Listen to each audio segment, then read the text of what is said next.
प्रेम से बोले श्री सत्यनारायण भगवान की जय। जय श्री हरि।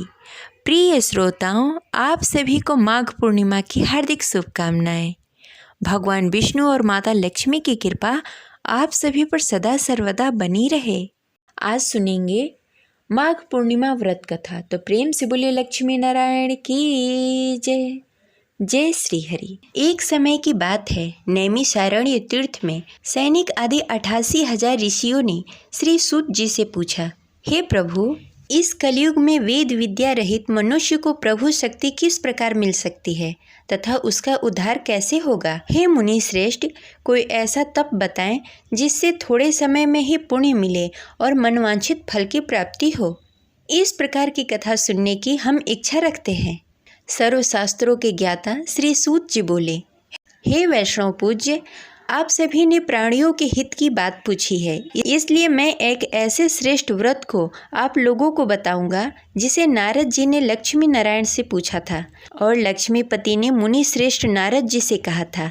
आप इसे ध्यानपूर्वक सुनिए।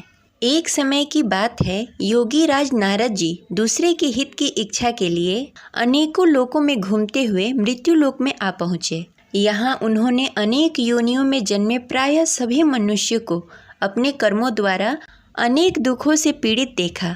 उनका दुख देखकर नारद जी सोचने लगे, कैसा यत्न किया जाए जिसके करने से निश्चित रूप से मानव के दुख का अंत हो जाए। इस विचार पर मनन करते हुए वह विष्णु लोक में गए। वहाँ वह देवों के इष्ट भगवान नारायण की स्तुति करने लगे, जिनके हाथों में शंख चक्र गदा और पद्म थे। गले में वरमाला पहने हुए थे। स्तुति करते हुए नारद जी बोले, हे भगवान, आप अत्यंत शक्ति से संपन्न हैं। मन तथा वाणी भी आपको नहीं पा सकती है। आपका आदि मध्य और अंत नहीं है। निर्गुण स्वरूप सदृश्य के कारण भक्तों के दुख को दूर करने वाले आपको मेरा नमस्कार है। नारद जी की स्तुति सुनकर भगवान विष्णु बोले, हे मुनि श्रेष्ठ, आपके मन में क्या बात है? आप किस काम के लिए पधारे हैं? उसे निसंकोच कहिए। इस पर नारद जी बोले, हे प्रभु, मृत्यु लोक में अनेक योनियों में जन्मे मनुष्य अपने कर्मों द्वारा अनेक दुखों से दुखी हो रहे हैं। हे नाथ, आप मुझ पर दया रखते हैं, तो आप बताइए कि वो मनुष्य थोड़े प्रयास से अपने दुखों से कैसे छुटकारा पा सकते हैं। श्री हरि बोले, हे नारद, मनुष्यों की भलाई के लिए तुमने बहुत अच्छी बात पूछी है। जिसके करने से मनुष्य मोह से छूट जाता है, वह बात मैं तुमसे कहता हूँ, उसे सुनो। स्वर्गलोक और मृत्युलोक दोनों में एक दुर्लभ उत्तम व्रत है जो पुण्य देने वाला है। आज प्रेमवश होकर मैं तुमसे कहता हूँ, ध्यानपूर्वक सुनो। श्री सत्यनारायण भगवान का यह व्रत अच्छी तरह विधि विधान पूर्वक करने से मनुष्य तुरंत ही यहाँ सुख भोग कर मरने पर मोक्ष पाता है। श्री हरि की वचन सुनकर नारद जी बोले कि उस व्रत का क्या फल है और उसका विधान क्या है? यह व्रत किसने किया था? इस व्रत को किस दिन करना चाहिए? सभी कुछ विस्तार पूर्वक बताइए। नारद जी की बात सुनकर श्री हरि बोले, दुख व शोक को दूर करने वाला यह व्रत सभी स्थानों पर विजय दिलाने वाला है। मानव को भक्ति और श्रद्धा के साथ शाम को श्री सत्यनारायण की पूजा धर्मपरायण होकर ब्राह्मणों और बंधुओं के साथ करनी चाहिए। भक्ति भाव से ही नैवेद्य, केले का फल, घी, दूध, गेहूं का आटा, गेहूं के स्थान पर साठी का आटा, शक्कर और गुड़ लेकर सभी भक्षण योग्य पदार्थों को मिलाकर भगवान का भोग बनाएं। ब्राह्मणों सहित बंधु बांधवों को भी भोजन कराएं। इसके बाद स्वयं भोजन करें। भजन कीर्तन के साथ भगवान के भक्ति में लीन हो जाएं।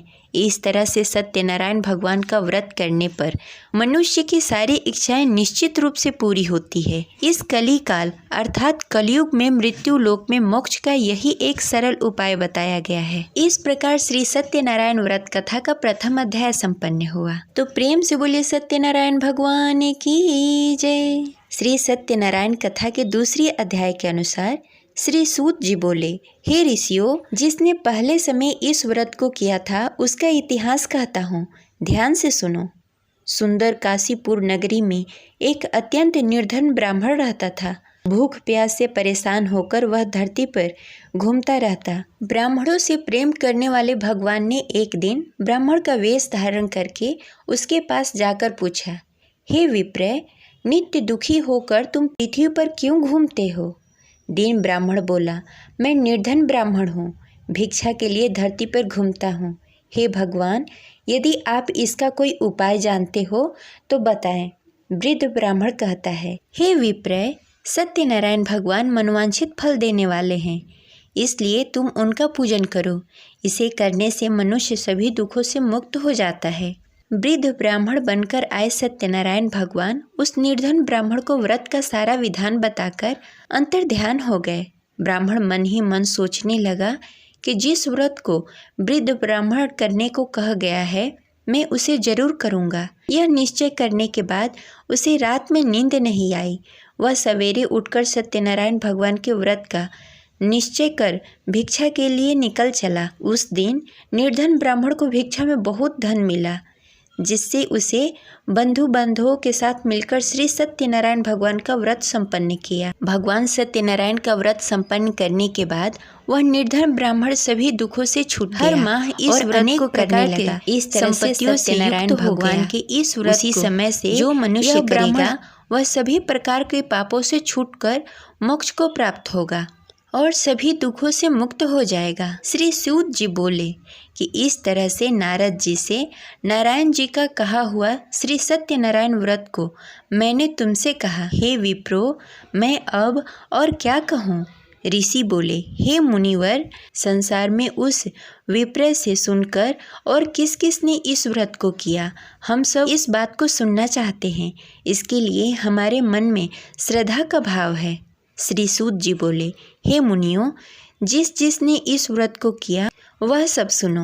एक समय वही विप्र धन और ऐश्वर्य के अनुसार अपने बंधु बांधवों के साथ इस व्रत को करने को तैयार हुआ। उसी समय एक लकड़ी बेचने वाला बूढ़ा आदमी आया और लकड़ियां बाहर रखकर अंदर ब्राह्मण के घर में आ गया। प्यास से दुखी वह लकड़हारा उसको व्रत करते देख विप्र को नमस्कार कर पूछने लगा कि आप यह क्या कर रहे हैं तथा इसे करने से क्या फल मिलेगा, कृपया करके मुझे बताइए। ब्राह्मण ने कहा कि सब मनोकामनाओं को पूरा करने वाला यह सत्यनारायण भगवान का व्रत है। इनकी कृपा से ही मेरा घर धन्य धान्य आदि से भरा हुआ है। विप्र से सत्यनारायण व्रत के बारे में जानकर लकड़हारा बहुत प्रसन्न हुआ। चरणामृत लेकर वह प्रसाद खाने के बाद वह अपने घर गया। लकड़हारे ने अपने मन में संकल्प लिया कि आज लकड़ी बेचकर जो धन मिलेगा उसी से श्री सत्यनारायण भगवान का उत्तम व्रत करूँगा। मन में इस विचार को लेकर बूढ़ा आदमी सिर पर लकड़ियाँ रखकर नगर में बेचने गया। जहाँ धनी लोग ज़्यादा रहते थे, उस नगर में उसे अपनी लकड़ियों का दाम पहले से 4 गुना अधिक मिला। बूढ़ा व्यक्ति प्रसन्नता के साथ दान लेकर केले, शक्कर, घी, दूध, दही और गेहूं का आटा लेकर श्री सत्यनारायण भगवान के व्रत की अन्य सामग्री लेकर अपने घर को गया। वहां उसने अपने बंधु बांधवों को बुलाकर विधि विधान से श्री सत्यनारायण भगवान का पूजन और व्रत किया। इस व्रत के प्रभाव से वह बूढ़ा लकड़हारा धन, पुत्र आदि से युक्त होकर संसार के समस्त सुख भोगकर अंतकाल में बैकुंठ धाम को चला गया। इस प्रकार श्री सत्यनारायण कथा के दूसरी अध्याय संपन्न हुई। तो प्रेम से बोलिए श्री सत्यनारायण भगवान की जय। सत्यनारायण व्रत कथा के तीसरी अध्याय के अनुसार श्री सूत जी बोले, हे मुनि श्रेष्ठों, अब आगे की कथा कहता हूँ। पहले समय में उल्कामुख नामक एक बुद्धिमान राजा था। वह सत्यवक्ता और जितेंद्रिय था। प्रतिदिन देव स्थान पर जाकर और निर्धनों को धन देकर उसके कष्ट दूर करता था। उसकी पत्नी कमल के समान मुख वाली तथा सती सावित्री थी। भद्रशिला नदी के तट पर दोनों ने श्री सत्यनारायण भगवान का व्रत किया।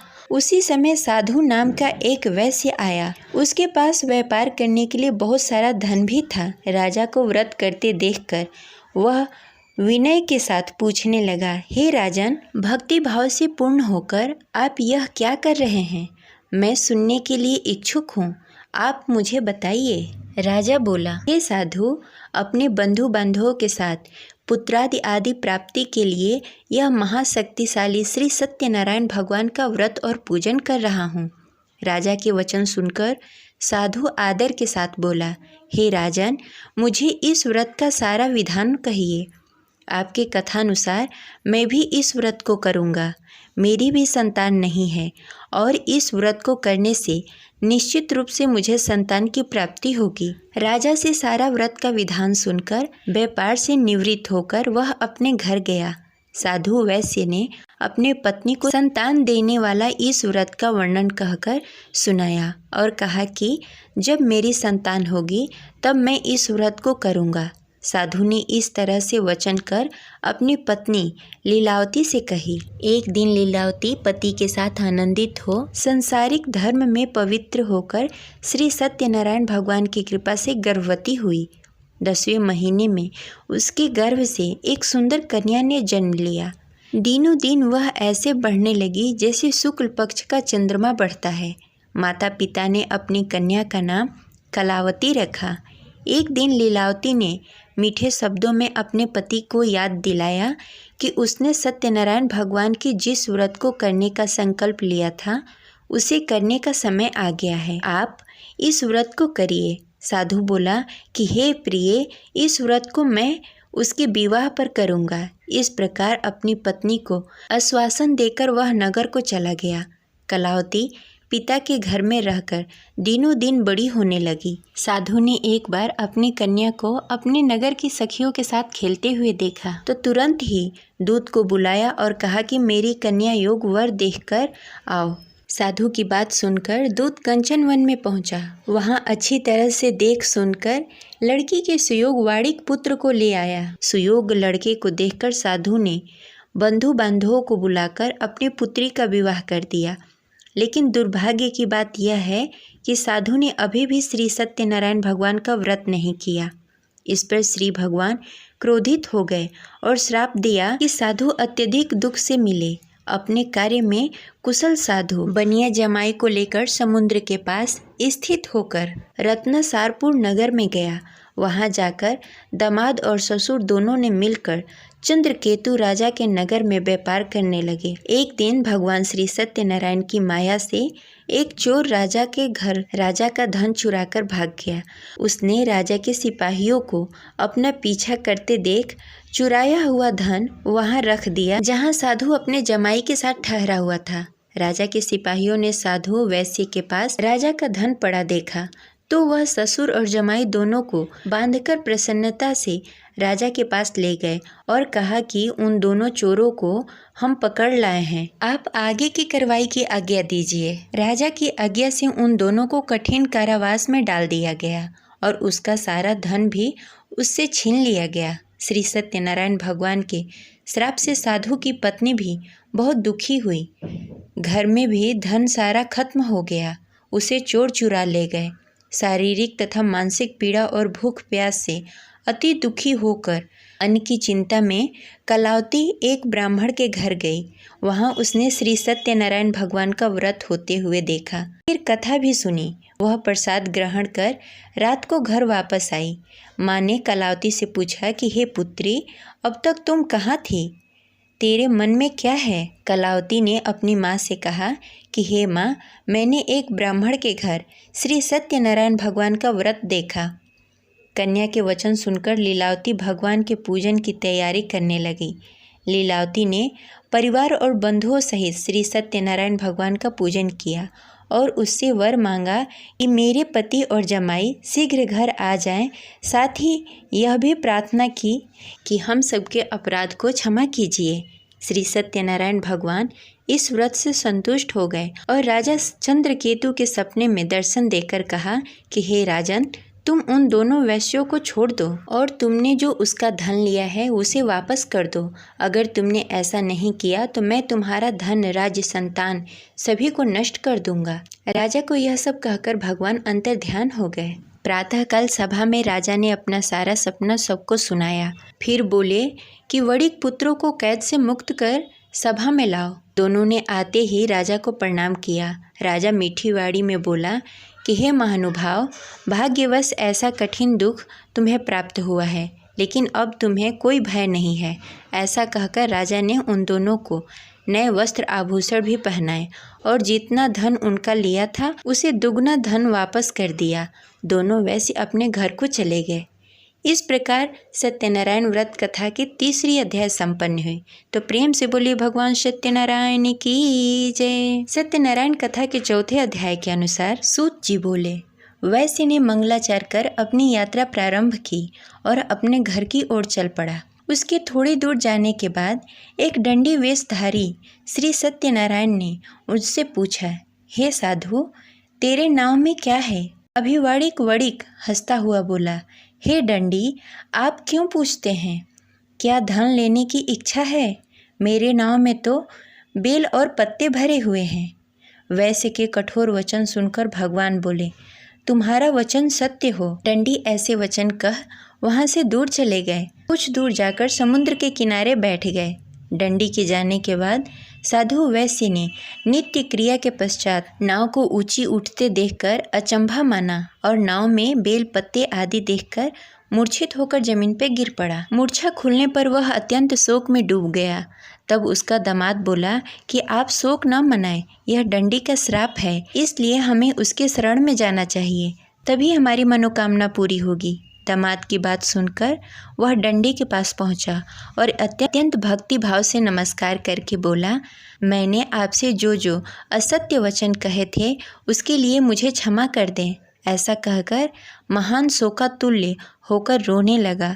तब दंडी भगवान बोले, हे वड़िक पुत्र, मेरी आज्ञा से बार बार तुम्हें दुख प्राप्त हुआ है, तुम मेरी पूजा से विमुख हुआ। साधु बोला, हे भगवान, आपकी माया से ब्रह्मा आदि देवता भी अपने रूप को नहीं जानते, तब मैं अज्ञानी कैसे जान सकता हूँ? आप प्रसन्न होइए। अब मैं समर्थ के अनुसार आपकी पूजा करूँगा। मेरी रक्षा करो और पहले के समान नौका में धन भर दें। साधु वैश्य की भक्ति पूर्वक वचन सुनकर भगवान प्रसन्न हो गए और उसकी इच्छानुसार वरदान देकर अंतर्ध्यान हो गए।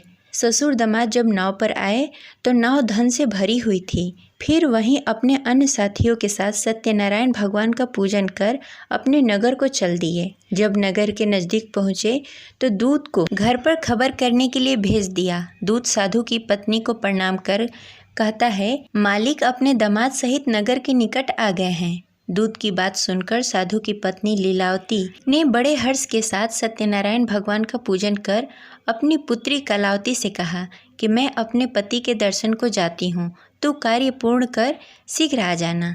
माता के ऐसे वचन सुनकर कलावती जल्द से प्रसाद छोड़कर अपने पति के पास चली गई। प्रसाद की अवहेलना के कारण श्री सत्यनारायण भगवान रुष्ट हो गए और नाव सहित उसके पति को नाव में डुबो दिया। कलावती अपने पति को ना पाकर रोती हुई जमीन पर गिर पड़ी। नौका को डूबा हुआ देखकर वह कन्या को रोता देख साधु दुखी होकर बोला कि हे प्रभु, मुझसे तथा मेरे परिवार से जो भूल हुई है उसे क्षमा करें। साधु की दीन वचन सुनकर श्री सत्यनारायण भगवान प्रसन्न हो गए और आकाशवाणी हुई, हे साधु, तेरी कन्या मेरी प्रसाद को छोड़कर आई है, इसलिए उसका पति अदृश्य हो गया है। यदि घर जाकर प्रसाद खाकर लौटती है तो उसे उसका पति अवश्य मिलेगा। ऐसी आकाशवाणी सुनकर कलावती घर पहुंचकर प्रसाद ग्रहण करती है और फिर आकर अपने पति के दर्शन करती है। उसके बाद साधु अपने बंधु बांधवों के सहित श्री सत्यनारायण भगवान की विधि विधान से पूजा करता है तथा इस लोक से सुख भोग कर अंत में स्वर्ग को जाता है। इस प्रकार सत्यनारायण व्रत कथा की चतुर्थ अध्याय संपन्न हुई। प्रेम से बोले श्री सत्यनारायण भगवान की जय। श्री सत्यनारायण भगवान के पंचम अध्याय के अनुसार श्री सूत जी बोले, हे ऋषियों, मैं और भी एक कथा सुनाता हूँ, उसे ध्यान पूर्वक सुनो। प्रजा पालन में लीन तुंगध्वज नामक एक राजा था। उसने भी भगवान का प्रसाद त्याग कर बहुत दुख सहन किया। एक बार वन में जाकर वन्य पशुओं को मारकर वह बड़ के पेड़ के नीचे आया। वहाँ उसने ग्वालों को भक्ति भाव से अपने बंधुओं के सहित सत्यनारायण भगवान का पूजन करते देखा। अभिमानवश राजा ने उन्हें देखकर भी पूजा स्थान में नहीं गया, न ही उसने भगवान को नमस्कार किया। ग्वालों ने राजा को प्रसाद दिया, लेकिन उसने वह प्रसाद नहीं खाया और प्रसाद को वहीं छोड़कर अपने नगर को चला आया। जब वह नगर में पहुंचा तो वहां सब कुछ तहस नहस हो गया था। वह शीघ्र ही समझ गया कि यह सब भगवान ने ही किया है। वह दोबारा ग्वालों के पास पहुंचा और विधि पूर्वक पूजा कर प्रसाद खाया और श्री सत्यनारायण भगवान की कृपा से सब कुछ पहले की जैसा हो गया। दीर्घकाल तक सुख भोगने के बाद मरणों उपरांत उसे स्वर्गलोक की प्राप्ति हुई। जो मनुष्य परम दुर्लभ इस व्रत को करेगा, वह श्री सत्यनारायण भगवान के अनुकंपा से उसे धन्य धान्य की प्राप्ति होगी, निर्धन धनी हो जाएगा और भय मुक्त होकर जीवन जीता रहेगा। संतानहीन मनुष्य को संतान सुख मिलेगा और सारी मनोकामनाएं पूर्ण होगी। मानव अंत काल में बैकुंठ धाम को जाएगा। श्री सूत जी बोले, जिन्होंने पहले इस व्रत को किया है, अब उसके दूसरे जन्म की कथा कहता हूँ। वृद्ध सतानंद ब्राह्मण ने सुदामा का जन्म लेकर मोक्ष की प्राप्ति की। लकड़हारे ने अगले जन्म में निषाद बनकर मोक्ष प्राप्त किया। उल्का मुख नामक राजा दशरथ होकर बैकुंठ को गए। साधु नाम के वैश्य ने मोर ध्वज बनकर अपने पुत्र को आरे से चीरकर मोक्ष पाया। महाराज तुंग ध्वज ने स्वयंभू होकर भगवान के भक्ति युक्त होकर कर्म का मोक्ष पाया।